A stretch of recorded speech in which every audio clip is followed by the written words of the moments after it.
بسم الله الرحمن الرحيم وصل لربك وانحر صدق الله العظيم الله وملائكته يصلون على النبي يا ايها الذين امنوا صلوا عليه وسلموا تسليما اللهم صل وسلم على سيدنا محمد في القلوب ودوائها وعافية الابدان وشفائها ونور الابصار وضيائها وآله وصحبه وسلم دائما.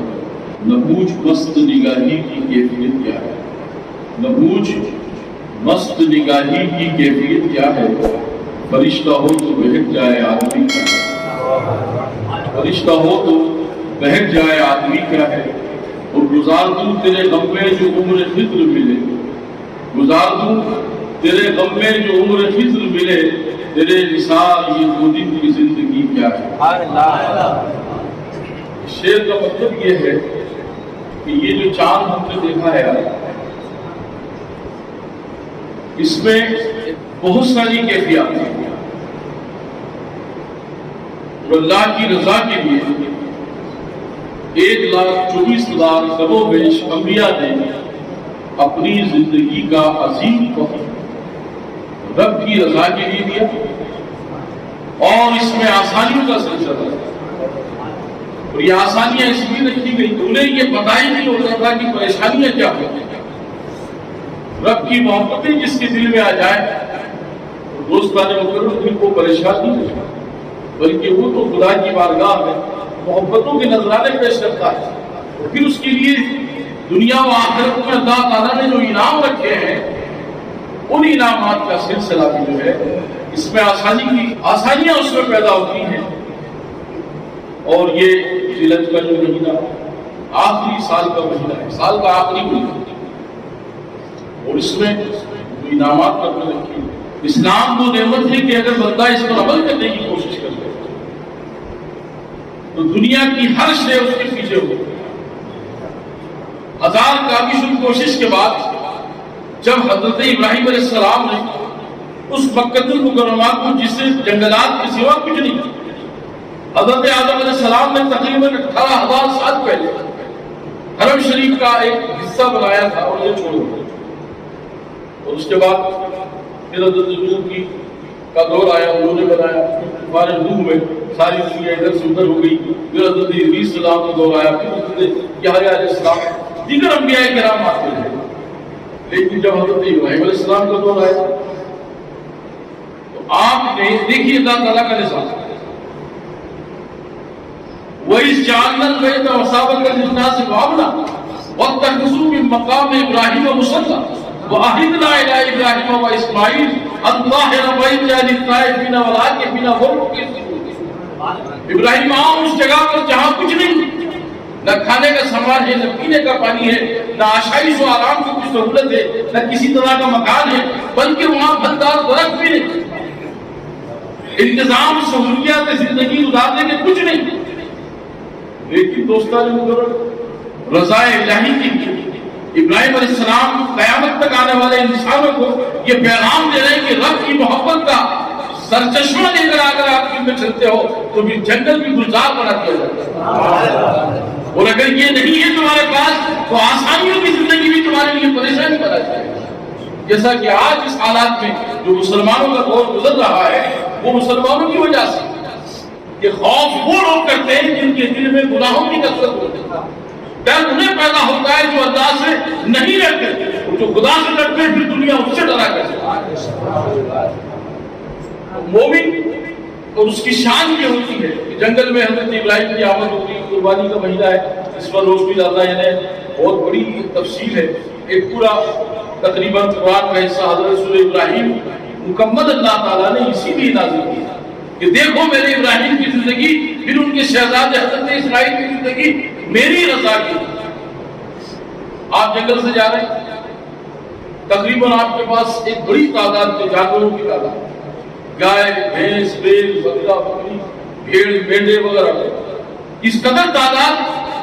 تو آپ چلا رہے ہیں تقریباً 18,000 سے زیادہ انبیاء کرام کی سنت ہے، اس میں آقا کائنات صلی اللہ علیہ وسلم بھی شامل ہے.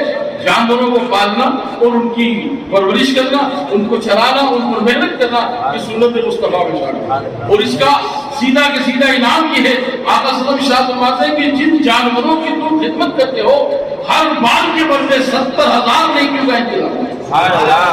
وہ پھر قربانی کے لیے تم نے اس کو پال کر کے بڑا کیا، اس پر محنت کی، تو پھر وہ جب تک آپ کے گھر میں کھا پی رہا ہے آپ کے لیے رحمت و برکتوں کا انعام ہے۔ قربانی کے تعلق سے آپ جانتے ہیں فیضان کیا کیا ہے؟ میں کئی بار بیان کر چکا ہوں کہ قربانی کی کھال کا کیا کرنا چل رہا ہے۔ اس کے بعد بکرے کی میگنیاں، اس کے کھر، اس کے سینگ کس کام میں آتے ہیں معلوم ہے؟ میں اکثر بتاتا ہوں قربانی کے جانور جس گھر میں بنتا ہے اس کی میگنیاں جس گھر میں گرتی ہیں وہاں بچوں پر نظر کا اثر اگر ہوتا ہے تو سال بھر بچے نظر بد سے محفوظ کر دیے جاتے ہیں۔ جب جانور کی میگنی کا عالم یہ ہے اس کے گوشت کا فیضان کیا ہوتا ہے؟ پھر اس جانور کے کھر جو قربانی کر چکے آپ، اب اس کے جو کھر ہوتے ہیں ہم کیا کرتے ہیں؟ بس سری پائے نکلوائے کو پھینکتے ہیں۔ حضرت امام اعظم ابو حنیفہ اپنی کتاب تاریخ المعاملات میں کیا لکھتے ہیں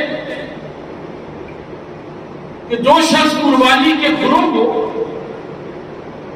نکال کر کے اپنے گھر کے کسی حصے میں گاڑ دے اس گھر پر جادو کا ٹونے کا سال بھر تک اثر نہیں ہوتا۔ سبحان اللہ۔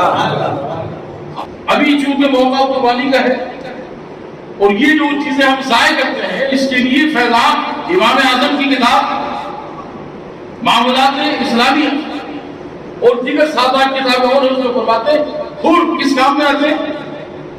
اپنے گھر کے صحن میں، اپنے گھر کی کسی حصے میں اگر ان کھروں کو لپیٹ کر کسی لال کپڑے میں آپ کونے میں گاڑ دیں گے سال بھر تک آپ کے گھر پر جادو کا اثر ہوگا۔ بہت بڑا مسئلہ ہے، آسان ہے، کریں گے ایسا انشاءاللہ۔ پھر اس کے سینگ، اب جن لوگوں نے منڈے بکرے جو رکھے وہ کسی کے معاملے اکثر ہوتا ہے جن کے بنا سینگ بھی بکرے ہوتے ہیں وہ آپ کے استعمال کی چیز ہے۔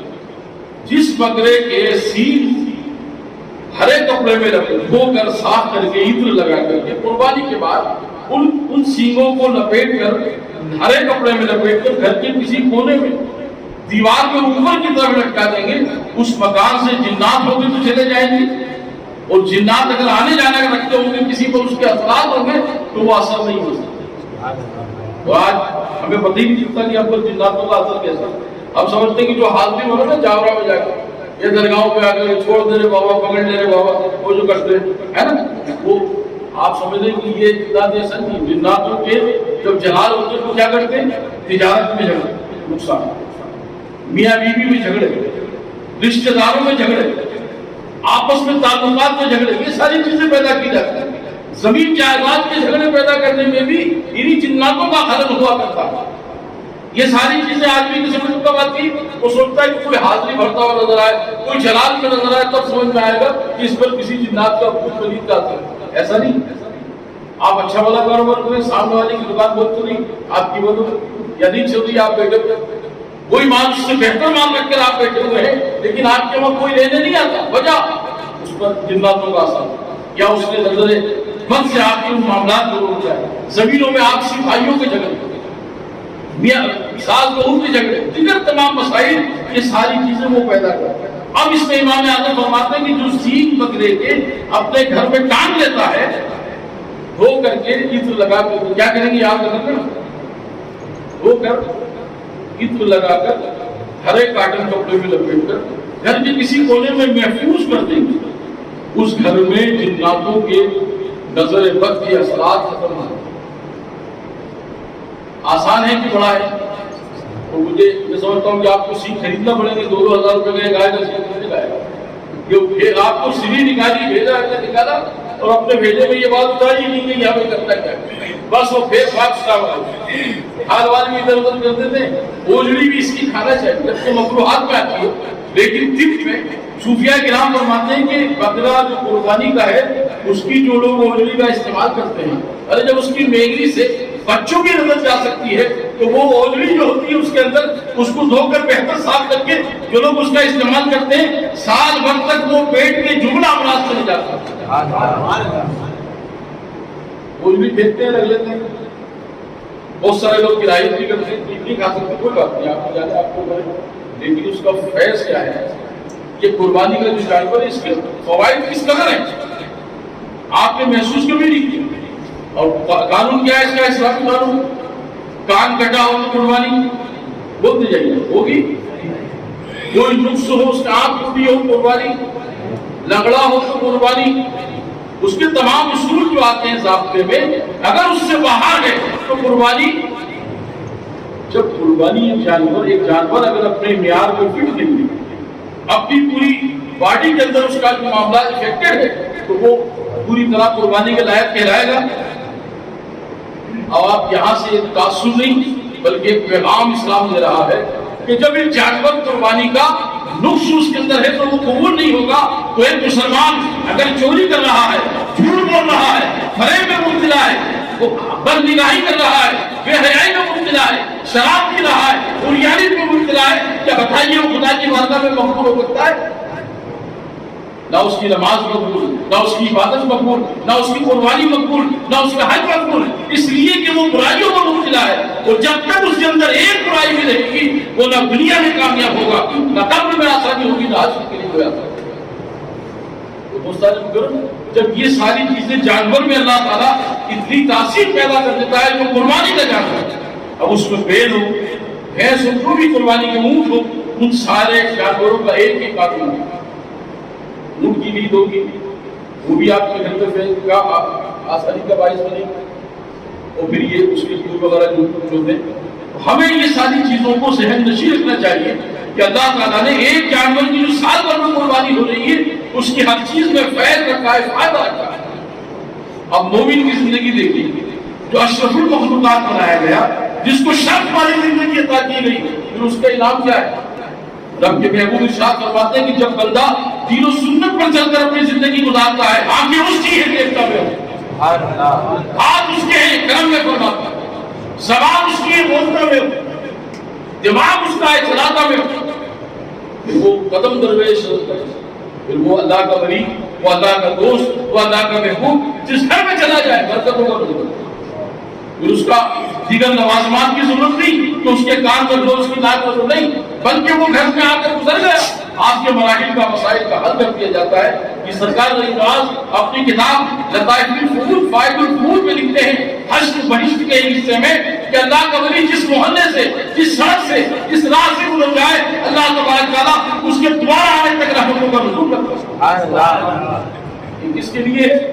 مومنین کے لیے، مومنین کے لیے، ایمان والوں کے لیے، ایمان کی صلاحیت رکھنے والوں کے لیے، جس کے اندر یہ شعور پیدا ہو جائے۔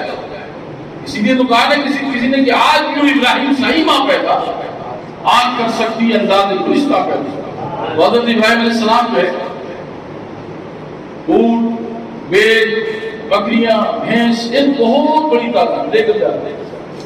اللہ سے محبت کا انتظام نہیں کیا، ہر لمحے حضرت ابراہیم علیہ السلام نے، حضرت اسماعیل علیہ السلام نے کی، ان کے خاندان میں ایک بڑی تعداد نبیوں کی آئی۔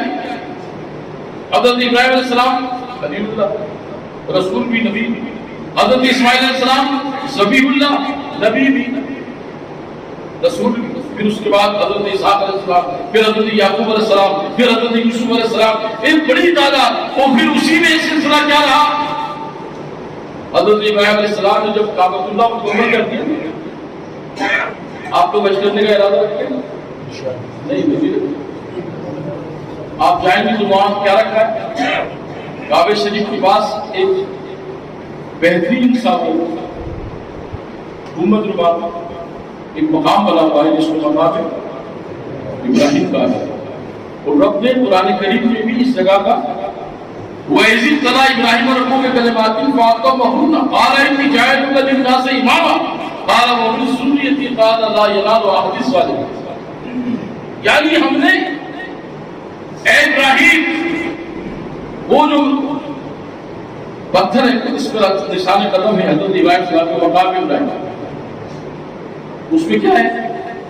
کوئی آیت رکھی ہوئی، کوئی نعمت رکھی، بلکہ حضرت ابراہیم علیہ السلام کے قدموں کے نشان اس پتھر پر ہے، اور اس کی وہاں پر سے طواف شروع ہوتا ہے، وہیں طواف ختم ہوتا ہے، اور اسی کے سامنے 2 رکعت پڑھو گے تب آپ کا طواف مکمل کہلاتا ہے۔ اور اس قدر احترام کے ساتھ سونے کی جالی بنا کر کے اس کے اندر حضرت ابراہیم السلام کے قدم مبارک کو نشان قدم کو رکھا گیا. کیوں؟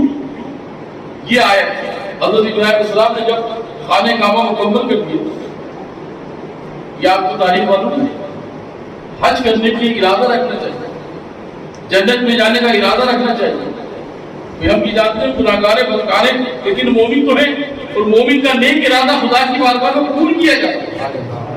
تو ہم اگرچہ گناہگار ہیں لیکن ہماری نیت کیا ہونا چاہیے؟ اے اللہ تیرے محبوب رحمت اللہ علیہ ان کی مغفرت ہوگی، ان کی شفاعت ہوگی، ہم بخشے جائیں گے، یا اللہ ہمارے لیے جنت الفردوس کا انتظام فرما. تو فرمایا گیا ہے پرشتش کی دعا قبول کرو میرے محبوب کے وسیلے سے. جب حضرت ابراہیم علیہ السلام نے وہ مکمل کر دیا خانہ کعبہ، اس کا جو مٹیریل جنت سے آتا تھا اس مٹیریل کا معاملہ یہ تھا کہ بچ گئے. اب جو لوگ حج کرنے جانے کا استطاعت جن کو اللہ تعالیٰ نے دی، بہت سارے لوگ ایسے بھی ہیں یہ نمٹا لوں پھر جاؤں گا، وہ کر لوں پھر جاؤں گا.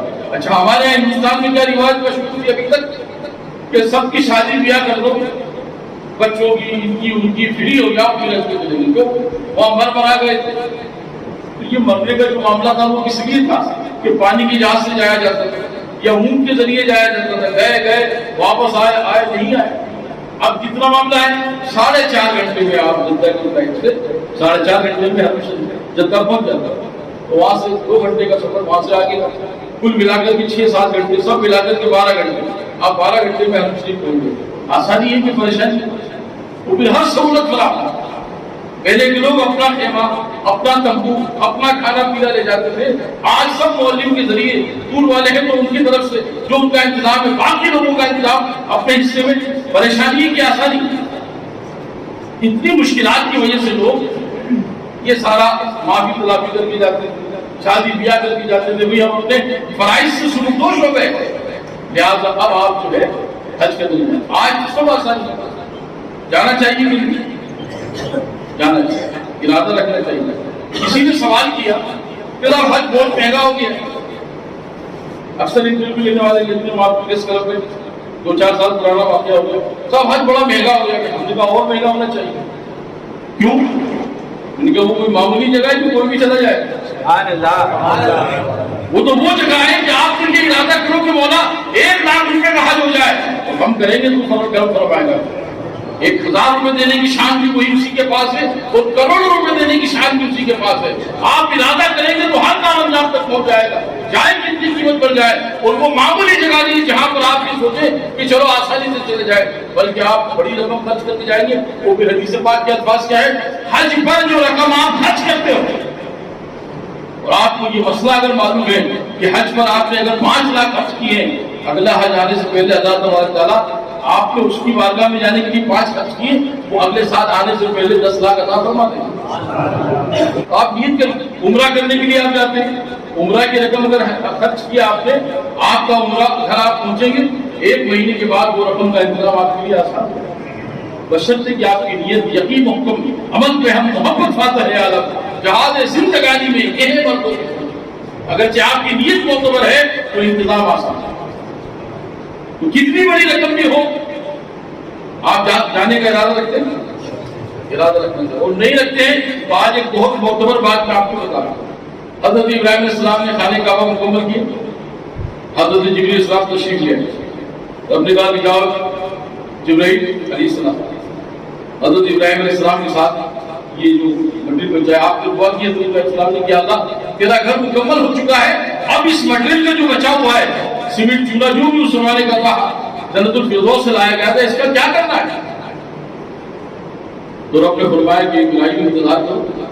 جبریل آ گئے. حضرت جبریل علیہ السلام ایک بڑا سا کھول لے کر کے جنت الفردوس سے آئے. سارا مٹیریل اس میں حضرت ابراہیم علیہ السلام نے، حضرت اسماعیل علیہ السلام نے اور حضرت جبریل علیہ السلام نے اس پر اکٹھا کیا. فرمایا کہ جبل قبیس پر چڑھ جاؤ، سامنے والا جو پہاڑ ہے اس پہ چڑھ جاؤ. پھر کیا کرو؟ فرمایا کہ 6 ہاتھ، 3 لوگوں کے 6 ہاتھ جاؤ تو بیچ میں جبریل علیہ السلام، ایک طرف حضرت ابراہیم، ایک طرف حضرت اسماعیل اور بیچ میں حضرت جبرائیل علیہ السلام. انہوں نے تخت بلند کیا اور اچھال دیا اس کو. جب اچھالا کہ فرشتوں نے وہ مٹیریل جو خانہ کعبہ کا بچا تھا پوری دنیا میں پھیلا. اس کے ذرات حدیث پاک میں آتا ہے کہ اس کے ذرات جہاں جہاں گرے، آقا صلی اللہ علیہ وسلم فرماتے ہیں کہ جو ذرے اس حرم شریف کے بچے میں مٹیریل کی دنیا میں جہاں جہاں گرے، قیامت ہونے سے پہلے پہلے وہاں پر مسجدیں قائم ہوں گی۔ یہ مسجدیں انہی ذروں کا حصہ ہے۔ اب آئیے ولیوں کی بارگاہ میں غریب نواز ارشاد فرماتے ہیں کہ جب وہ زمین وہ مٹیریل کا حصہ جہاں گرا وہاں پر مسجد بن گئی تو حرم شریف کا چھینٹا اس جگہ بھی آیا ہوگا، اندور میں جتنی مسجدیں وہاں بھی آیا ہوگا نا۔ تو حضرت خواجہ صاحب ارشاد فرماتے ہیں کہ جب تم حرم نہ جا سکو تو مسجد میں اللہ کا کرم تلاش کرنے کے لیے مسجد کی طرف دیوار چھوڑ لو، اس تصور سے کہ یہ بھی حرم شریف کا مٹیریل سے بنائی گئی ہے، تو لہٰذا تمہیں حرم شریف دیکھنے کا ثواب عطا کیا جائے، حرم شریف کی چھونے کا ثواب عطا کیا جائے گا، حرم شریف کی زیارت کا ثواب عطا کیا جائے گا۔ وہ پھر اسی دیوار کو اسی پلر کو پکڑ کر کہو کہ مولا آج ہم اس ذرے کی اس مسجد کا یہ احترام کر رہے ہیں، کل ہمیں وہ توفیق دے کہ ہم تیرے گھر کو بھی انہی باتوں کی آنکھوں سے اسے گزرنے سے پہلے زیارت کریں، تو انشاءاللہ تعالیٰ یہ توفیق آپ کو مل کر دے گی۔ جب ہم نے یہ مسئلہ پڑھا نا اپنی تعلیم کی زبانی تو دل میں یہ ارادہ کیا کہ ہم حتمی مسجد میں جاتے اور اس کو پلروں کو چومتے اور کہتے ہیں کہ مولا ہمیں حرم شریف دیکھنے کا ایک موقع آتا ہے۔ اور جس وقت 2005 میں یہ دعا مقبول ہوئی اور ہم لوگ جب حرم شریف میں پہنچے تو پہلے جا کر کے وہاں پر حرم شریف کو چومنا بنا کے وہ شرک ضرور کہتے ہیں، وہ ان کا کام وہ کرتے ہیں، آپ اپنا کام کرتے ہیں۔ ہم تو لپٹ گئے اور یہ تصور کیا کہ مولا وہ تیرے گھر جو ہندوستان میں بنے ہوئے ہیں ہم نے اسے چوما تھا کہ اس کی برکت کی جو آج حرم شریف کو سبحان اللہ۔ نیت سب سے بڑا سودا ہے، اور جس کی نیتیں معتبر ہو جائیں، وہ نیت کس کی معتبر ہوتی ہے؟ جس کا ایمان معتبر ہے، جس کا یقین معتبر ہے، جس کی توجہ معتبر ہے، پھر اس کو رب تبارک تعالیٰ کی فائدہ عطا کرتا ہے۔ حضرت ابراہیم علیہ السلام کو اپنی لے کر چلے، ایک آواز آتی جیسا کہ میں نے رمضان میں بھی صبح تسبیح تراویح کے تعلق سے بیان کیا، ایک آواز آتی سبحان ذی الملک والملکوت سبحان ذی العزت والعظمت۔ حضرت ابراہیم علیہ السلام طرف گئے، چاری طرف دیکھا، ایک آواز، آپ نے فرمایا کہ اے اللہ کا ذکر کرنے والوں کون ہو سامنے آؤ۔ تو دو فرشتے انسانی شکل میں سامنے آئے، فرمایا کہ اور سناؤ میرے رب کا ذکر، چپ کیوں ہو گئے؟ تو فرشتوں نے کہا کہ تم کیا دو گے اس کے بدلے سے؟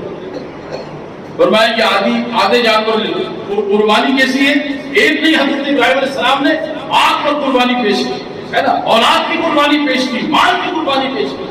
حضرت ابراہیم علیہ السلام نے کہا اور سناؤ، فرمایا کیا دوں؟ کہا یہ آدھے جانور لے، فرمایا پکا، کہا انہوں نے کہا کہ سبحان ذی العزت والعظمت والہیبۃ والقدرۃ، چپ ہو گئے، لیکن اور سناؤ میرے رب کی تسبیح، میرے رب کا ذکر اور کرو۔ تو فرمایا اور کیا کرو؟ فرمایا یہ بچے ہوئے جانور بھی لے لو،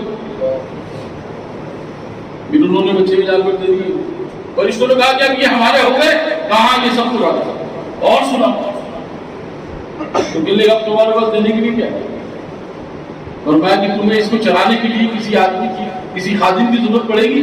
فرمایا کہ ہاں پڑے گی۔ فرمایا کہ میں ساری زندگی تمہاری نوکری کرتا رہوں گا، تم رب کا ذکر سناتے رہو، میں تمہاری غلامی کرتا رہوں گا۔ انہوں نے پوری طرح سنائی۔ دوستوں اتنے جانور تھے کہ اگر ان کے بالوں کی تعداد مقرر کر لی جائے تو اللہ کے نبی صلی اللہ علیہ وسلم کی تمام امت حضرت آدم سے لے کر آخری دنیا کی قیامت تک آنے والے تمام مسلمانوں کو مغفرت کا انتظام ان کے جانوروں کے بالوں میں رکھ دیا گیا۔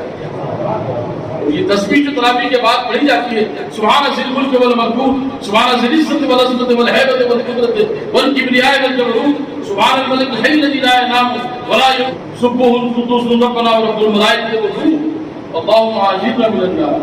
کیا التجا ہے اس کے اندر آپ دیکھیں، بندہ جب یہ کہتا ہے نا ہر مغرب کی نماز کے بعد اگر 7 مرتبہ وہ یہ کہتے اللهم اجرنا من النار اللهم اجرنا من النار اللهم اجرنا من النار، آقا صلی اللہ علیہ وسلم فرماتے ہیں کہ جب وہ صبح اٹھے گا نا آپ کو صاف گناہوں سے آزاد اٹھائے گا۔ سبحان اللہ، چھوٹا سا اللہم بولیے اللہم اجرنا من النار اللہم اجرنا من النار اللہم اجرنا من النار۔ یہ 7 مرتبہ مغرب کی فجر کے بعد اگر جو آدمی عادت بنا لے، ایک پیغام آج بھی دیتا ہے، کیا پڑھنا ہے مغرب کے بعد؟ 7 فجر جب اٹھو گے نا آپ گناہوں سے آزاد ہو جائیں گے۔ کتنے بڑے بڑے انعام اللہ تعالیٰ نے اپنے محبوب حضور پاک صلی اللہ علیہ وسلم کی وجہ سے ہمارے لیے رکھے گئے، لیکن ہمیں اسے سمجھنے کے لیے تیار نہیں۔ اللہ سے دعا ہے کہ پروردگار ہم تمام عالم کے مسلمانوں کو عید قربان شان طریقے سے منانے کی اور تمام تر آسانیاں ہونے کی توفیق عطا فرمائے، وہ بہتر طریقے سے ہم قربانی کریں اور قربانی کا صحیح انتظام کریں تاکہ ہمارے لیے، ہمارے گھر کے لیے، آنے والی نسلوں کے لیے ایک پیغام ہم کو عافیت بنے اور ہم کی سنت پر قائم رہ کر زندگی گزارے۔ وہاں کے